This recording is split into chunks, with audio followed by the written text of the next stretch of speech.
Pink city of Rajasthan. सुबह का वक्त। सड़क के किनारे एक बड़ा सा घर जिसका बड़ा सा गार्डन और गार्डन की क्यारियों में लगे अलग अलग तरह के फूल जो गार्डन को महका रहे थे। गार्डन में चल रही ठंडी हवा माहौल को और भी खुशनुमा बना रही थी। गार्डन का माहौल एकदम शांतिपूर्ण है। तभी गुस्से से भरी एक आवाज़ सुनाई देती है। दी उठ जाओ, सुबह हो गई है।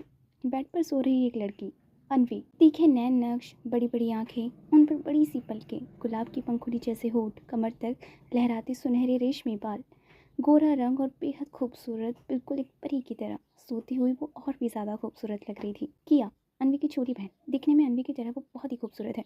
बड़े लंबे काले बाल, बड़ी बड़ी आंखें, पतली सी, मासूम और चुलबुली और अनवी की जान। किया थोड़ा चिढ़ते हुए कहती है, दी उठ जाओ, सुबह हो गई है। अनवी नींद में, सोने देना।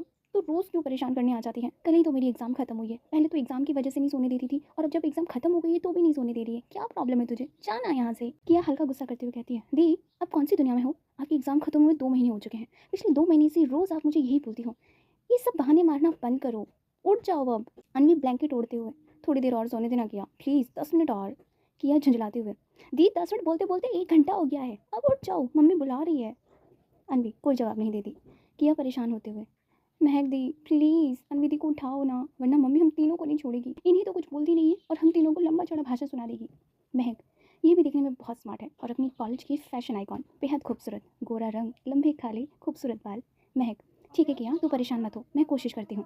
किया गुस्सा करते हुए, आप भी कर लो कोशिश, मैं नीचे जा रही हूँ, मम्मी को बताने क्या उनकी लाडली बेटी नहीं उठ रही है। महक, अनवी दी उठ जाओ। अनवी, सोने देना यार, जाओ तुम यहाँ से, जब देखो तो परेशान करते रहते हो। महक अनवी का ब्लैंकेट खींचते हुए साइड में करती है। अनवी सिमट के सो जाती है। तभी महक आवाज़ आती है, दी उठ जाओ वरना अच्छा नहीं होगा। अनवी का कोई जवाब नहीं आता। महक आरव से कहती है, आरव पानी लेके आना और दी के ऊपर डाल दे। आरव, अच्छी हाइट, मस्कुलर बॉडी, दिखने में बहुत ही डैशिंग और चार्मिंग, लड़कियों का ड्रीम बॉय। आरव घबराते हुए महक दी से, मुझे दी से मार नहीं खानी है, पिछली बार का पता है ना, कितना धोया था मुझे। अनवी के ना उठने पर आरव उस पर जग भर के पानी उड़ेल देता है, जिससे अनवी को बहुत गुस्सा आता है और वो उठते ही आरव के पीछे भागती है उसे पकड़ने के लिए। आरव भी आगे आगे और अनवी पीछे पीछे, पर अनवी भी कहाँ किसी से कम थी। वो भी आरव को पकड़ ही लेती है और उसे बहुत मारती है और उसे ठंडे पानी से भिगो देती है और बोलती है, आइंदा तूने मेरे साथ इस तरह का मजाक किया ना तो मैं तेरी ऐसी हालत करूंगी जो तू सोच भी नहीं पाएगा, समझा। आरव मुंह बनाते हुए, हाँ ठीक है, नहीं करूँगा, और जाने लगता है और अपने मन में कहता है, हे भगवान, ऐसी चुड़ैल बहन मेरे को ही देनी थी क्या? इसका बस चले ना तो मार मार के मेरा कचूमर बना दे और मेरा मुंह भी बिगाड़ दे, जिसमें लड़कियां मरती है यार। प्रेजेंट आरव, मैं नहीं उठाने वाली सोती हुई शेरनी को, वरना मुझे कच्चा खा जाएगी ये। महक, आप उठ रही हो या मैं बड़ी माँ को बता दूँ? अनवी का फिर से कोई जवाब नहीं आता। महक, बड़ी माँ हमसे नहीं उठ रही है दी। नीता सिंघानिया बेहद ही सिंपल और घरेलू है, अपने सभी बच्चों से बेहद प्यार करती है, दिखने में खूबसूरत और स्वभाव में थोड़ी तीखी। नीता सिंघानिया थोड़ा गुस्सा करते हुए, कौन सा भूचाल आ गया इस घर में, तुम सब क्यों चिल्ला रहे हो? कुशाल सिंघानिया थोड़ा मजाकिया लहजे में, इस भूचाल का नाम अनवी है, क्योंकि आपकी लाडली बेटी उठ नहीं रही है। कुशाल सिंघानिया ईमानदार और सुलझे हुए हैं, बहुत ही मजाकिया किस्म के इंसान, अपने सभी बच्चों की हर शैतानी में उनका साथ देते हैं, फैमिली के लिए बहुत ही प्रोटेक्टिव हैं। अनवी, किया और आरव, ये तीनों इन्हीं के बच्चे हैं। किया और आरव ट्विंस हैं। सागर सिंघानिया और नीलम सिंघानिया ये अनवी के चाचा चाची हैं। ऋषभ, रियांश और महक इनके बच्चे हैं, लेकिन महक के अलावा वह सभी यूएस में रहते हैं और वहीं पर अपना बिजनेस करते हैं। नीताजी गुस्सा दिखाते हुए कहती हैं, हमारी नहीं, आपकी लाडली बेटी है अनवी, आप ही की लाड प्यार ने बिगाड़ रखा है उसे। कुशल जी मासूम बनते हुए कहते हैं, अरे आप हमें दोष मत दीजिए, हमने कुछ नहीं किया। नीताजी, जो किया है ना आप ही का किया धरा है। महक, किया और आरव तीनों साथ में, आप दोनों ने ही किया है। नीताजी और कुशल जी दोनों चुप हो जाते हैं और दोनों अपने तीनों बच्चों को घूरते हैं। कुशल जी, आप जाइए उसे लेकर आइए, हमें देर हो रही है, ऑफिस पे जाना है। नीताजी गुस्सा करते हुए, आज तो मैं इसे नहीं छोड़ूंगी, इसका रोज रोज का है ये, नाक में दम कर दिया इस लड़की ने। नीताजी गुस्से में अनवी के रूम की तरफ बढ़ जाती है। अनवी को जब एहसास होता है कि उसकी शामत आने वाली है तो वो जल्दी से उठ वॉशरूम में भागती है और दरवाज़ा लॉक कर लेती है। नीताजी आवाज़ लगाती है गुस्से में, अनवी, अनवी। नीताजी अनवी के रूम के चारों तरफ देखती है पर उसे अनवी नहीं मिलती। नीताजी सोचते हुए, कहाँ गई ये? नीताजी गुस्से से, अनवी कहाँ हो तुम? आज छोड़ूंगी नहीं मैं तुम्हें, रोज रोज परेशान करके रखा है तुमने। अनवी, मम्मा मैं वॉशरूम में हूँ। नेताजी गुस्से में, अच्छा तो तू वॉशरूम में है, आज तो तेरी खैर नहीं। अनवी मासूम बनते हुए वॉशरूम से, मम्मा मैं तो कब की उड़ गई थी, वो तीनों तो मुझे डांट पड़वाने के लिए आपसे मेरी शिकायत कर रहे थे। नेताजी, अच्छा। अनवी मासूम बनते हुए, हाँ माँ। नेताजी गुस्से से, तू बाहर आ, नहीं तो मैं तेरे को छोड़ूंगी नहीं, आज आज तो बहुत पिटने वाली है मुझसे।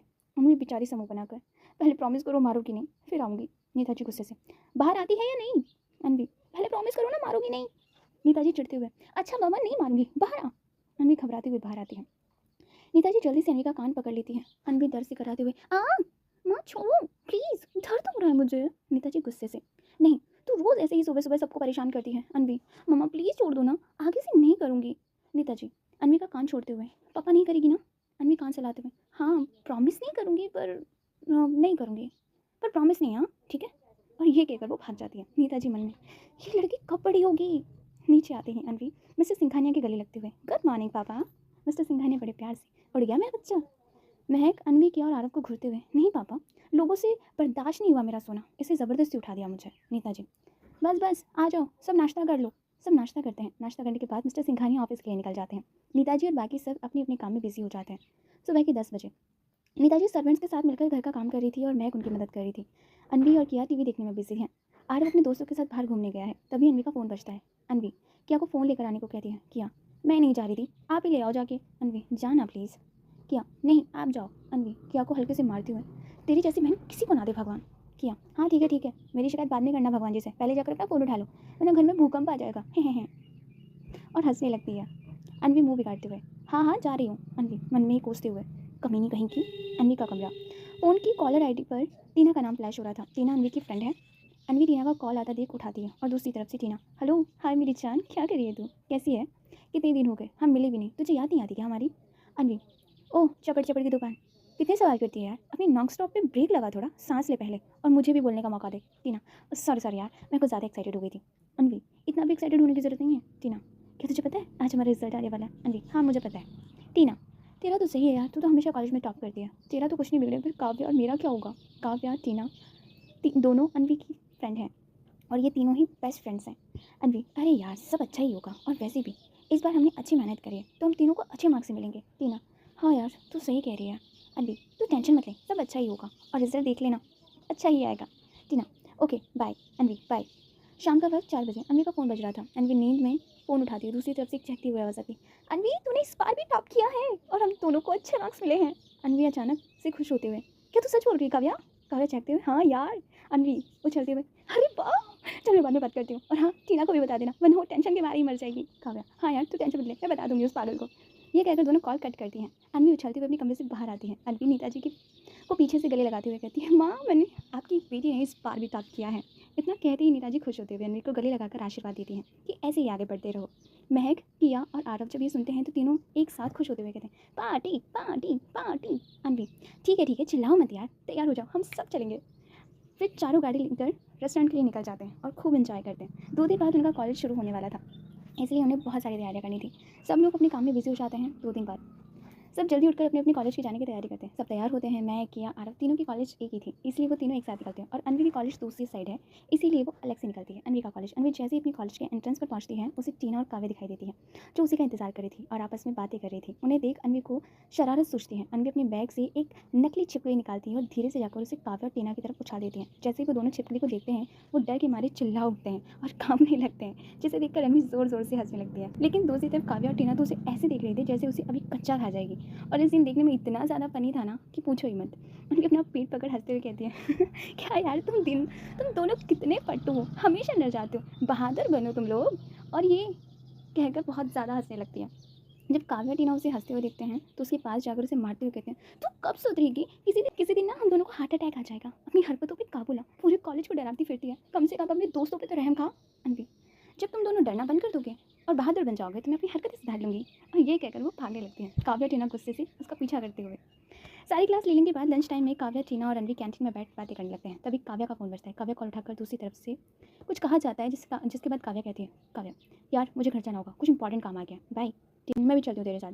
और वो दोनों अन्वी को बाय बोल कॉलेज से निकल जाती है। सारी क्लास लेने के बाद अन्वी भी ऑटो लेकर घर के लिए निकल जाती है, लेकिन आधे रास्ते में ऑटो ख़राब हो जाती है। अन्वी, क्या हुआ भैया? ऑटो वाला, ऑटो ख़राब हो गया मैम, आप दूसरा ऑटो ले लीजिए। अन्वी ऑटो वालों को पैसे देकर निकल जाती है। काफ़ी दूर आने के बाद भी उसे ऑटो नहीं मिलता। वो थोड़ा आगे चलती है और उसे एक ऑटो दिखाई देती है, पर वो रोड की दूसरी तरफ थी। अन्वी को पैदल रोड क्रॉस करने में थोड़ा डर लगता था, इसलिए वो इधर उधर देख जल्दी से रोड क्रॉस करने की कोशिश करती है। लेकिन जैसे ही वो रोड के बीचों बीच पहुंचती है, अचानक से एक गाड़ी जो तेज़ रफ्तार से आ रही थी वो ब्रेक मारती है, जिससे अन्वी डर जाती है और आंखें बंद कर लेती है और कांपने लगती है। अचानक ब्रेक लगने की वजह से गाड़ी की पिछली सीट पर बैठा शख्स आगे की ओर आता है और उसका टैबलेट भी सीट से नीचे गिर जाता है, जिसे देखकर शख्स गुस्से से चलाते हुए ड्राइवर से कहते हैं, व्हाट द हेल, क्या कर रहे हो तुम, ड्राइविंग करना भूल गए हो क्या? उस शख्स की आवाज़ इतनी ज़्यादा डरावनी थी कि ड्राइवर अंदर तक कांप जाता है और कांपती हुई आवाज़ से हकलाते हुए कहता है, सर वो अचानक से एक लड़की गाड़ी के सामने आ गई है, इतना कह वो चुप हो गया। वो शख्स गाड़ी से गुस्से से नीचे उतर और अनवी की तरफ बढ़ता है और बिना देखे कहता है, अगर मरने का इतना ही ज़्यादा शौक है तो कहीं और जाके मरो मेरी। और ये कहते कहते रुक जाता है और अनवी को देखने लगता है। जब अनवी को देखता है तो बस देखते ही रह जाता है। गुलाब सी पंखुड़ी जैसे कांपते होठ, गोरा रंग, हल्के सुनहरे लंबे बाल, हल्की हवा चलने से उसके चेहरे पर आ रहे थे। डर से आंखें बंद, दिखने में बिल्कुल एक अप्सरा, जिसे कोई भी कभी भी देखते ही रह जाए। वो शख्स मन से कहता है, आखिर तो मिल ही गई। आखिर कौन था ये शख्स? क्या अनवी और ये एक दूसरे को जानते हैं? क्या ये पहले मिल चुके हैं? क्यों उस शख्स ने कहा कि आखिर तुम मिल ही गई? कहानी कौन सा मोड़ लेगी, जानने के लिए आपको सुननी होगी मेरी स्टोरी इश्क एक इबादत। आज के लिए बस इतना ही, मिलते हैं नेक्स्ट एपिसोड में। तब तक के लिए आप मेरे चैनल को सब्सक्राइब कर लें, बेल आइकन को हिट कर दें, कहानी को बहुत सारा प्यार करें और अपने प्यारे प्यारे कमेंट भी ज़रूर से करें।